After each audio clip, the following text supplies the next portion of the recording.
were talking before, I was pretty negative, and I'm negative for a number of reasons. It's very hard to tour.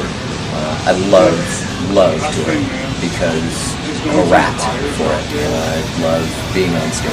I adore it. I am definitely genetically engineered for the stage. I'm a performer. I love performing, and I'm more and more comfortable with it the older I get, the more I'm clean and sober. This lineup is a real turn on for me because it's really Machine with Rocket, but it's also really rock with Plastic, and the two forces. In many ways, this is like the lineup that I've always wanted, because it epitomizes the essence of both things, and the way they compete, and the way they meld, and they compete again, and they meld. It's really incredibly powerful, and Plastic is a great performer, and I love that. I love playing off him. And for so long, it was this thing where I felt like I was just, sort of freak out front.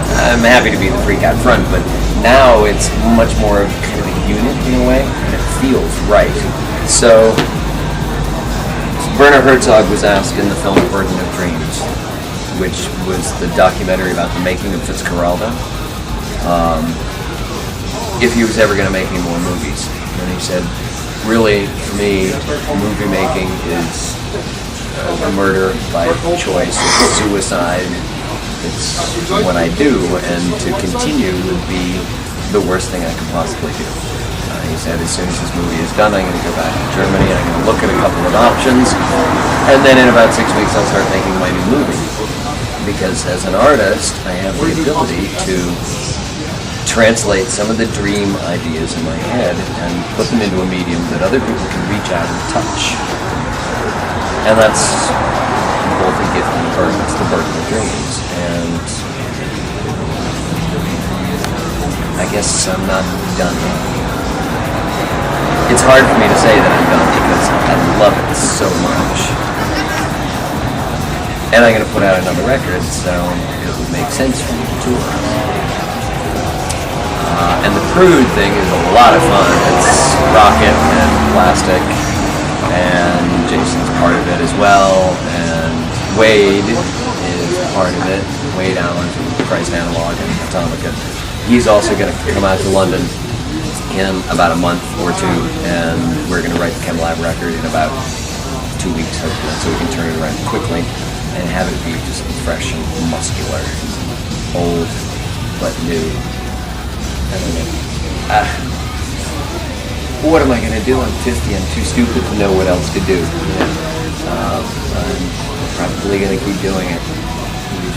You caught me at a bad period, but it's interesting and valid because that is part of. I wrestle with, the reality of this, the reality of losing money, the reality of playing to the same people, great people, but the crowd never grows. Probably glass ceiling in a way.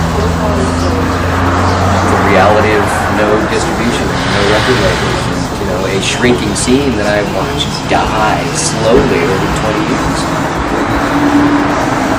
And yet, get a show like that, and I just think, well, how can I quit? I guess I'm not done.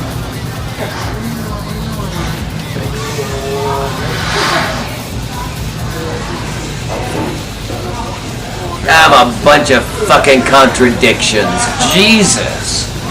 And then people look, listen to me like I'm some, important figure, like I'm someone to actually listen to. Like I'm so full of contradictions. The Altered Statesman records, all the way out over here. The Prude stuff is all the way out over there. The Chemlab stuff is all the way out over here. How do you reconcile all of that? I guess the trick is I don't match it. I don't match it. As far as the Altered Statesman album goes, Coca-Cola, kids. Really good for your teeth.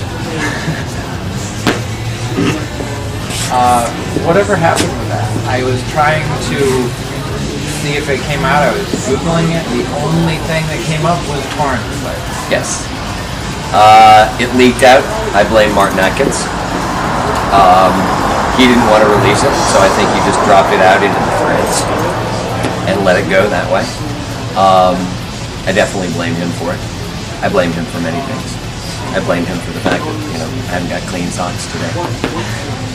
Just because, kick the cat, except he's a pig. Yeah. Anyway, and why do people still listen to him? We finished the record, really enjoyed it. We're both really proud of it, and Martin said, well, oh yes, we're gonna release it, and then I'm gonna do my little Martin Atkins dance, and then I don't know if I'm gonna release it, and maybe I will, and maybe I won't, and then I won't write back to you for a while, and then I'll keep not writing back to you for a while, and so it just sat in limbo. And then he dropped it out into torrent, and there you go. So that's how it's released. As far as, you know, it's not even mastered. It's not even produced properly. It's all over the place. It's all over the place, which is insanely frustrating. But then that's the epitome of my whole relationship with him. Just been say one thing, do 10 other things, and stick me in the ass.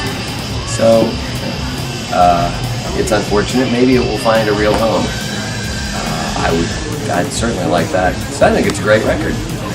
Coil, fisting, Nick Drake's corpse. Sure. And it's really reminiscent of some of the stuff that I was doing during the mid '80s. I like it. I like it a lot. It's got some great material on it, and definitely would challenge a lot of people who just love Burnout and can't get past Burnout. You know, like, well, really, listen to the Altered Statesman record. How about that? Because they don't understand that, you know, I'm not one thing. I'm not narrowcast. I can't be narrowcast. None of the artists that I respect are narrowcast. Right. What's the point? What's the Yeah, point? remake the same CD. No, and why should you? Why paint the Mona Lisa 10 more times after you painted her? I don't understand that. People like to have things that are quantifiable and categorized and safe and, you know, kept in one place. But artists grow and they change and they consume new ideas and respond to those, and that's just the way that they are, for better or for worse. We were discussing an artist earlier on the bus who used to be truly great and is now flabby.